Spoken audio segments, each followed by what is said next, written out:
हरितालिका तीज व्रत की कथा।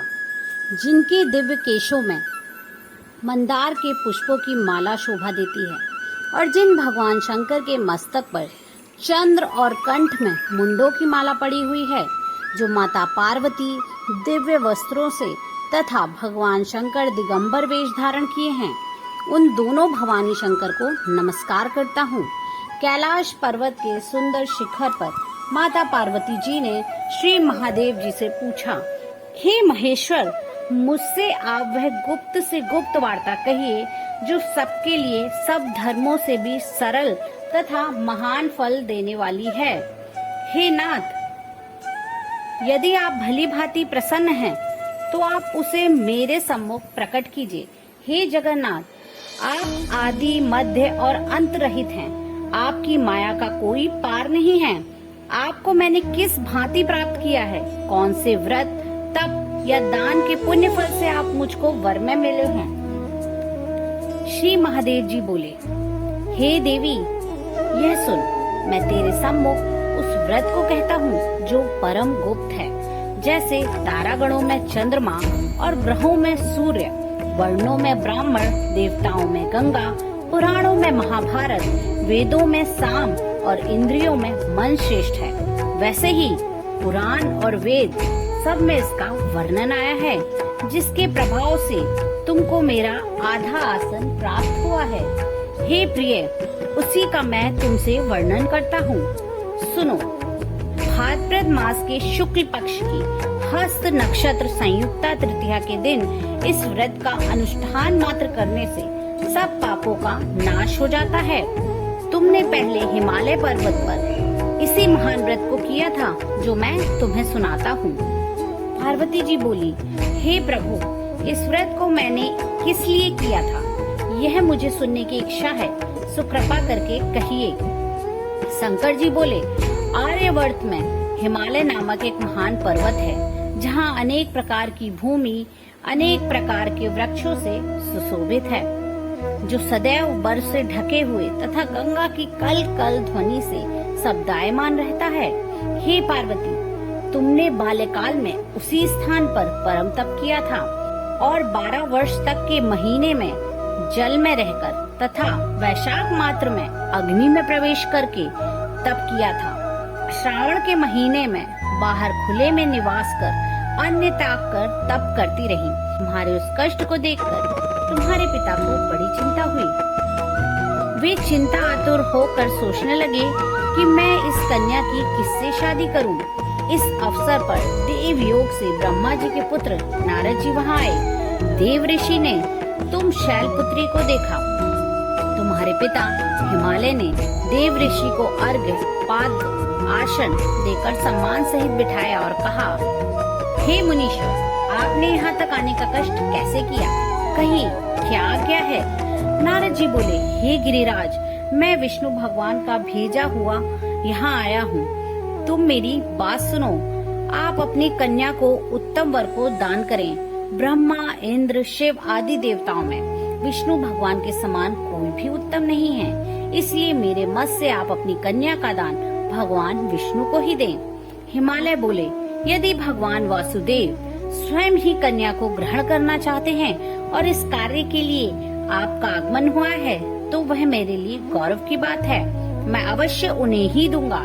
हिमालय का ये आश्वासन सुनते ही देव ऋषि नारद जी आकाश में अंतर्ध्यान हो गए और शंख, चक्र, गदा, पद्म एवं पीताम्बरी धारी भगवान विष्णु के पास पहुँचे।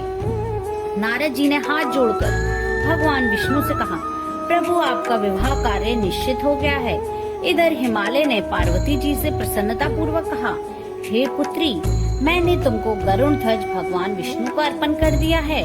पिता के इन वाक्यों को सुनते ही पार्वती जी अपनी सहेली के घर गईं और पृथ्वी पर गिरकर अत्यंत दुखित होकर विलाप करने लगी। उनको विलाप करते हुए देख सखी बोली, हे देवी, तुम किस कारण से दुख पाती हो? मुझे बताओ, मैं अवश्य ही तुम्हारी इच्छा पूर्ण करूंगी। पार्वती बोली, हे सखी, सुन, मेरी जो मन की अभिलाषा है सुनाती हूँ। मैं श्री महादेव जी को वरण करना चाहती हूँ। मेरे इस कार्य को पिताजी बिगाड़ना चाह रहे हैं, इसलिए मैं निसंदेह इस शरीर का त्याग करूंगी। पार्वती के इन वचनों को सुनकर सखी ने कहा, हे देवी, जिस वन को तुम्हारे पिताजी ने न देखा हो तुम वहाँ चली जाओ। तब देवी पार्वती अपनी सखी का ये वचन सुन ऐसे ही वन में चली गई। पिता हिमालय ने उनको घर में न पाकर सोचा कि मेरी पुत्री को कोई देव, दानव अथवा किन्नर हरण करके ले गया है। मैंने नारद ऋषि को वचन दिया था, मैं अपनी पुत्री को गरुड़ ध्वज भगवान के साथ वरुण करूंगा। हाय, अब ये कैसे पूरा करूंगा? ये सोचकर वो चिंतातुर होकर मूर्छित हो गए। तब सब लोग हाहाकार करते हुए दौड़े और मूर्छा दूर करने पर गिरिराज से बोले कि हमें आप अपनी मूर्छा का कारण बताओ।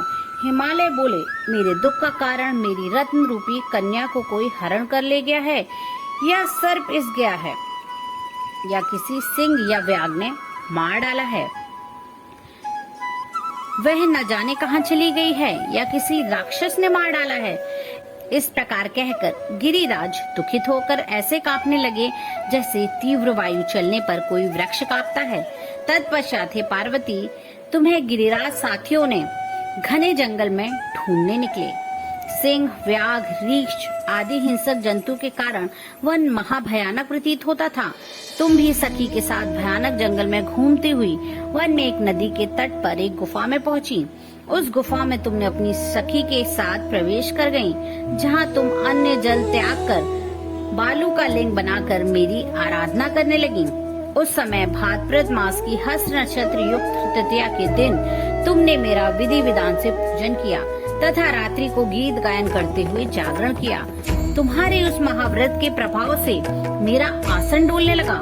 मैं उसी स्थान पर आ गया जहाँ तुम और तुम्हारी सखी दोनों थी। मैंने आकर तुमसे कहा, हे वरनाने, मैं तुमसे प्रसन्न हूँ, तुम मुझसे वरदान मांग लो। तब तुमने कहा, हे देव, यदि आप मुझसे प्रसन्न हैं, तो आप महादेव जी ही मेरे पति हो। मैं तथास्तु ऐसा कहकर कैलाश पर्वत को चला गया और तुमने प्रभात होते ही मेरी उस बालू की प्रतिमा को नदी में विसर्जित कर दिया। हे शुभे, तुमने वहाँ अपनी सखी सहित व्रत का पारायण किया। इतने में तुम्हारे पिता हिमवान भी तुम्हें ढूंढते ढूंढते उसी घने वन में आ पहुँचे। उस समय उन्होंने नदी के तट पर दो कन्याओं को देखा तो ये तुम्हारे पास आ गए और तुम्हें हृदय से लगाकर रोने लगे और बोले, बेटी, तुम इस सिंह, व्याघ्र आदि युक्त घने जंगल में क्यों आई हो? तुमने कहा, हे पिता, मैंने पहले ही अपना शरीर शंकर जी को समर्पित कर दिया है, किंतु आपने इसके विरुद्ध कार्य किया, इसलिए मैं यहाँ चली आई। ऐसा सुनकर हिमवान ने तुमसे कहा, मैं तुम्हारी इच्छा के विरुद्ध कार्य नहीं करूँगा। तब वो तुमको वापस लेकर घर आया और तुम्हारा विवाह मेरे साथ कर दिया।